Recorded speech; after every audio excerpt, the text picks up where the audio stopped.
I shouldn't only work with people I like. I should work with as many different people as possible, and then I should like the ones that are effective, right? So I'd almost rather have that be backwards. I'd almost rather like work with people, whether I like them or not. I want to work with them. And then if they do a good job, then then I start to like them. Because otherwise you get way too much bias, right? It's way too easy to hire people that just, that are just like me, which is what happens in the beginning of a lot of startups. A lot of startups have to hire very quickly, and so they just hire their friends. But you have to stop that as soon as you can, because otherwise you just get a company where it's too narrow. Everyone looks the same, everyone's got the same opinions, everyone likes the same movies, everyone likes the same music, everyone has the same tastes. You can't build, I think, very good products like that. I try not to think about who I like. I try to think about who can be the most effective at this job. And then I really like people who are effective at their job, but it's not a type of person first. My name is Phil Libin, and I'm the co-founder and CEO of All Turtles and Mmhmm. I'm a fifth-time startup founder. The company that I'm probably the best known for is called Evernote. And in the middle there, I was a venture capitalist for a couple of years. Hey, I'm Phil from Mmhmm, the app that gives you communication superpowers. Zoom is great, but it makes us tired. When I'm doing Zoom calls with Mmhmm, I'm actually much less tired, much higher energy, and I think it's because of this. It's because of the control. Ow! Damn it, what the? We started Mmhmm kind of as a joke. We were just trying to have a little bit more fun on video. I have a methodology that we like to follow for totally new products. It's pretty simple. I call it the 2-week plus 2-week method. I spend 2 weeks observing everything that I do, in a lot of detail, everything. So when I wake up in the morning, I brush my teeth and I make coffee and everything. I just want to be mindful of everything I do for 2 weeks. And I'm looking for things that I do several times during that 2-week period. I do it all the time, or at least I've done it a few times. So I'm looking for things that I do that I don't like doing. I already do them, but I don't like it. And then I spend 2 weeks, I have a list. And then I spend another 2 weeks observing the people in my community, in my target market. And I do the same thing. I watch everything that they do for 2 weeks. And I'm looking for things that they do a lot, but they don't like it. It's a bad experience. And now I have this list. And then I think, okay, of the things on this list that people are already doing all the time, but they don't like doing it, what has changed in the past couple of years that lets me take one of these things and improve the experience? That's it. That's the methodology. And you can always find something like that. And if you look at that for Mmhmm, it obviously passes that test. We were looking at what do we do, for 2 weeks? Well, we were always on Zoom calls, but we don't like it. Well, can we make it better? Yeah, I think we can make it better, but how can we make it better now that we wouldn't have been able to do it 3 years ago? Well, it's because there's much better computer vision, much better APIs. There's a lot of technology that makes it possible that would have been much, much, much harder a few years ago, so it makes sense. In March of 2020, we closed all of our offices and we all were working from home. It was just very sad. We were all very busy. We had a lot of work, but it was just endless Zoom meetings. They were kind of boring. They were kind of depressing. And so we just started playing around with video just to make ourselves laugh a little bit. I had this green towel, like a camping towel, and I hung it up on the wall behind me, and I used it to project images in Zoom, during some of the meetings, and people would laugh. And so we hacked together this prototype. We thought we would just play with it for a couple of weeks, but every time we started using it, people really liked it. And then I had this experience where I had to teach a class. It was about startup metrics. And I always teach it in person. And I couldn't do it in person because of COVID, and so I had to do it on Zoom. Then I thought, what if I redid the whole class, not to just have the same slides that I would show in person? What if I did it specifically for video and I used this product? They used Mmhmm. It's basically something that I tweeted a few months ago, right at the start of this pandemic. When the economy is strong, it's a good time to sell things, and when the economy is weak, it's a good time to build things. Is this one, right? Is first-time users, right? They can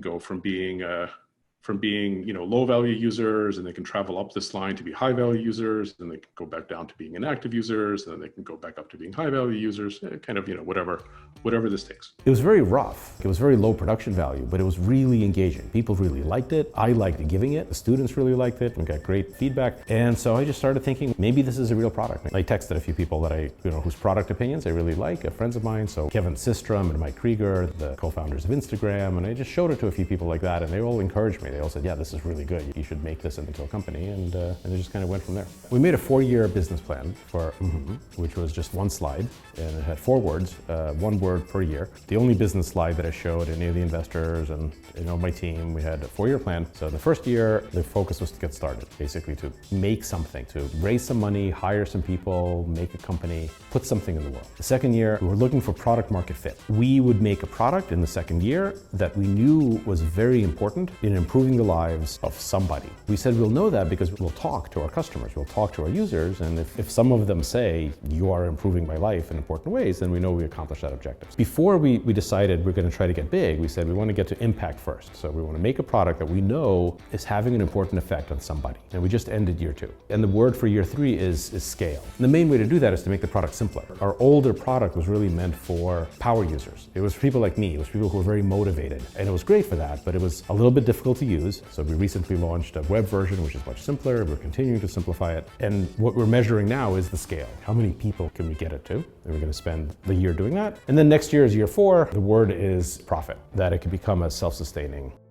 I think the biggest problem in the world right now are really due to failed communication. And maybe they think they're communicating, but they're not. They're misunderstanding each other. I think this results in almost everything that's wrong in the world. I think it's why it's very difficult to coordinate responses to very serious problems like climate change, war. I think the failure to communicate, to keep people together, it's probably the most important thing for us to work on in the world. This has always been a big problem. It's not new right now, but it's particularly bad right now. When COVID happened and more communications got on video, communication just got worse everywhere. And I think it got worse because it got boring. It's very hard to say anything if people are tired and bored. Even if it's a very serious conversation, it's very hard to do if people are bored. And I think now it's more important than ever to be great communicators. The biggest question is, how much work should you do synchronously versus asynchronously? The major advantage is realizing that most of the time when you're working, you don't have to be working at the same time as everyone else. You don't have to be in a meeting. There's a lot that you can do asynchronously. Where you happen to be sitting, whether you're together in an office or not, doesn't really matter. It's that synchronous to asynchronous transition that's the biggest transition. And every company's doing it because every company is now forever going to have some people that are distributed, whether they're their employees or customers or partners. No one is ever going to work where every single person you care about is physically in the same space at the same time. There's always going to be different stakeholders distributed. We think of it as a pyramid. This is like a communication pyramid. At the top of the pyramid, you have in-person, actually, like we're doing right now, sitting in the same room. It's pretty expensive. It's pretty hard to scale, but it's special. And when you're in person, you have to make it special. You shouldn't waste it. You should never have an experience where you just spend 2 hours talking to someone sitting in a room and then you think, oh, that was boring. Because that's a tragedy. None of you ever get that 2 hours back. Whenever you're in person, it should be about doing something special. It should be about building the relationship. You should be having good food. You should be establishing the human bond. Then there's a layer underneath it that's live video, synchronous video. This is Zoom and our product and many others. What live video is really good at is especially having a discussion when you're referring to something. Like if you're looking at designs or a screen and you're pointing at things and you're talking. And 100% of those should be done at the bottom of the pyramid, which is recorded video. Whenever I'm trying to explain something, it's better if I explain it on recorded video. Whenever I'm trying to explain something that's like a medium complexity, it's better to just make a recording. I can explain, I can use slides. You can watch it whenever you have time to pay attention. Different people could watch it at different times. You can watch it at different speeds from other people. You don't have to worry about missing something because you can always rewind it. You don't have to take notes. All information transfer should be done asynchronously, should be done recorded on video. And different organizations will have different combinations of those 3 types, but all of them are going to have some version of all 3. The product we make is the one that tries to let you very smoothly move from asynchronous to synchronous to in person and back again. I think anyone who is even a little bit successful has been very lucky. And I think that's important to understand. A lot of it really is luck. Like I got lucky. There's many people who are smarter than I am, who work much harder than I am, who just didn't get lucky. It's important to understand that because I think it's too easy to, if you succeed, to think that, well, it must be because I deserve it. It must be because I worked harder than everyone else or I'm smarter than everyone else, which is dangerous to think that way because then when you look at people who don't have success, you blame them. You say, oh, it must be because you're not working hard enough. And it's not. It doesn't mean that. There's a lot of chance in the world. There's a lot of luck. There are ways to increase the odds. I think probably better than trying to increase the odds is, or at least just as important, is to recognize when it happens, take advantage of it. Sometimes you don't know that you got lucky until later. I think it's important to have that realization when it happens and really double down on it, really lean into it. If you hang out in Silicon Valley, there's a lot of things that's being said about how to increase the chances of getting lucky. It's basically, it comes down to make friends with high quality people. Only spend time with people who are interesting, who are good people, who are doing cool things, because that just increases your chances of being around when something cool happens. Probably the most important thing you can do is make friends with people who you like and admire and have fun with, and who work hard, and don't spend time with people who you know are never gonna do anything. That increases your chance of being in the same room when something really magical happens. The most important thing is to be working on something that is genuinely a mission, that it is genuinely excited. I couldn't do it if we were working on something that I didn't care about too much. I don't know, working on some ad tech software or something. It just wasn't that interesting. I didn't think the world needed it. It'd be very hard to motivate people. Because I think it's difficult to motivate people with money. The kinds of people that I'm interested in are motivated by having something really worthwhile. So the first thing is to work on a product that people really think is good for the world. And then the second part is, once you have that, you really should try to make sure that everyone understands what their impact was. We try to make it, it's not always perfect, but we try to make it so that every person in the company knows exactly the impact that their job is having on this mission. Every few weeks or every few months.